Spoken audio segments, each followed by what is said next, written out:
किया है। हम लोग इससे पहले राज्य की कार्यपालिका के बारे में देखे थे, आज राज्य की व्यवस्थापिका यानी विधायिका, लॉ एंड ऑर्डर जिसके अंदर है, ठीक है। तो इसमें क्या है, इसका 3 भाग होता है, एक राज्यपाल, दूसरा विधानसभा और तीसरा विधान परिषद। राज्यपाल के बारे में हम ऑलरेडी जान चुके हैं, ठीक है, राज्यपाल के बारे में हम ऑलरेडी जान चुके हैं। थोड़ा सा हम लोग इस पर देखते हैं विधानसभा के बारे में।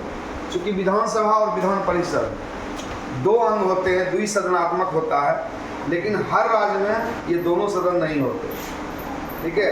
हर राज्य में विधानसभा निश्चित होगा, लेकिन विधान परिषद सिर्फ 5 राज्य में है अभी फिलहाल। तो विधानसभा को निम्न सदन कहा जाता है, लेकिन विधान परिषद को उच्च सदन कहा जाता है। इसको प्रथम सदन, तो इसको द्वितीय सदन, ठीक है। राज्य की जनता का सदन ये है, लेकिन जनप्रतिनिधियों का सदन ये है। क्यों?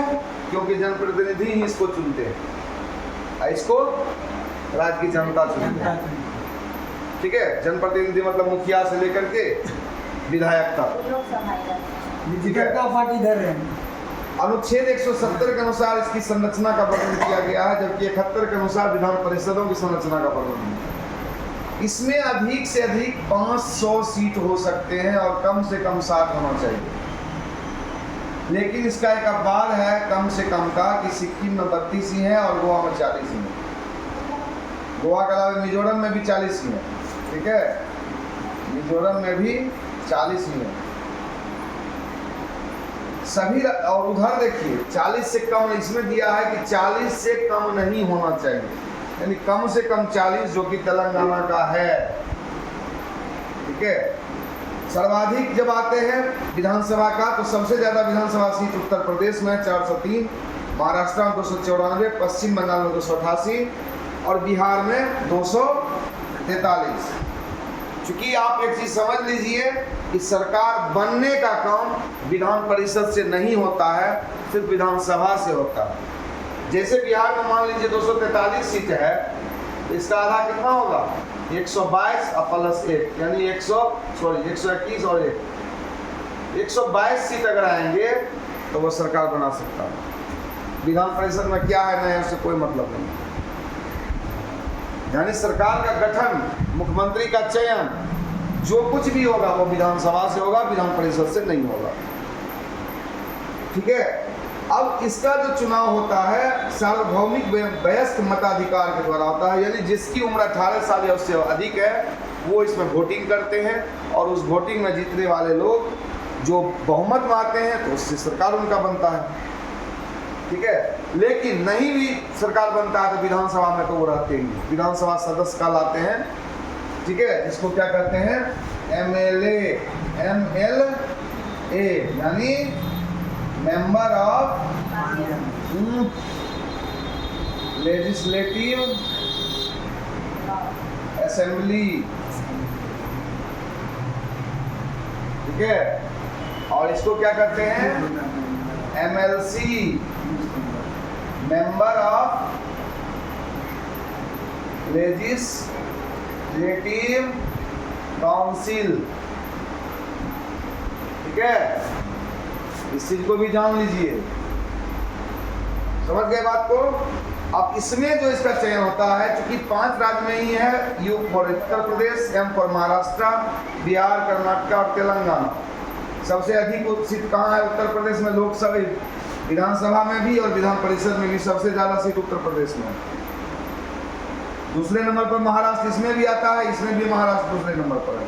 तीसरे में यहाँ पश्चिम बंगाल आता है, लेकिन यहाँ तीसरे में बिहार आ जाता है, ठीक है। इस तरह से, और इसमें जो सबसे बड़ी बात है कि इसका 1/3 सदस्य राज्य विधानसभाओं द्वारा चुना जाता है, 1/3 सदस्य जिला परिषद या जो भी स्थानीय स्वशासी निकाय है, ठीक है, मुखिया से लेकर सब, आधा स्नातकों द्वारा और आधा अध्यापकों द्वारा, 1/6 सदस्य राज्यपाल द्वारा मनोनीत किए जाते हैं, तो पहले से सबको पता है।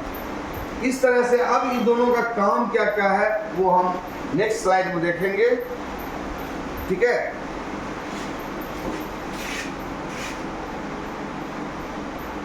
चलो किया। अब देखिए विधानसभा और विधान परिषद में हम लोग देख रहे थे दोनों चीज। तो इसमें विधानसभा के सदस्यों का कार्यकाल 5 साल होता है, लेकिन आपात स्थिति जब होती है, जैसे कि देश में आपातकाल लागू है, ठीक है, तो वैसी स्थिति में चुनाव नहीं कराया जा सकता। तब क्या होता है कि संसद द्वारा सर्वसम्मति से एकमत होकर के एक नियम लाया जाता है और जिसके अनुसार उसके कार्यकाल को 1 वर्ष तक बढ़ा दिया जाता है।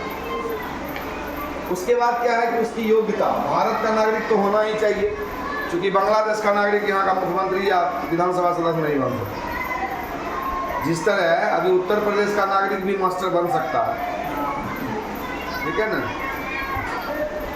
अदर स्टेट का है, तो यहाँ अदर कंट्री का नहीं हो सकता, स्टेट तो चलेगा, ठीक है।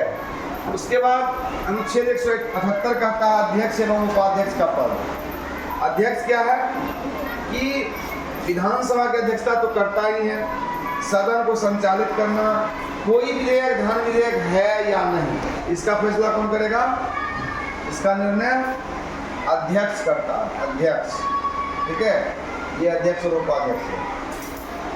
सदन में मतदान नहीं करते, किंतु बराबर मत होने की स्थिति में निर्णायक मतदान कर सकते हैं। सदन वैसे वोटिंग वो नहीं करता, लेकिन यदि वोटिंग बराबर हो gया तब ये जिधर वोटिंग करेगा उसका पल्ला भारी हो जाएगा, ठीक है। कार्य स्थगन प्रस्ताव को जो है, कार्य स्थगन प्रस्ताव को मानना नहीं मानना उनका अपना अधिकार है।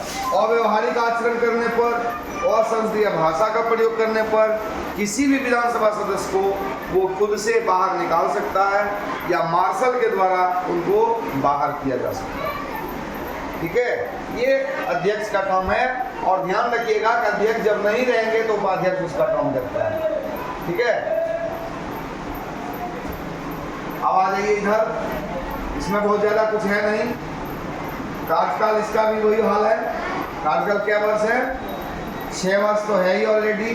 यह भी भारत का नागरिक होना चाहिए और 30 साल इसका उम्र होना चाहिए।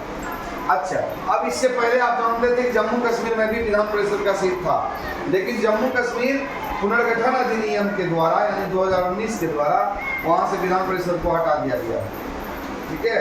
और अनुच्छेद 182 के अनुसार क्या करता है कि विधान परिषद में एक सभापति होगा और उपसभापति। सभापति का काम क्या, बैठक की अध्यक्षता, बाकी डिसिप्लिन मेंटेन करना, ये वो सारा काम उसका, ठीक है।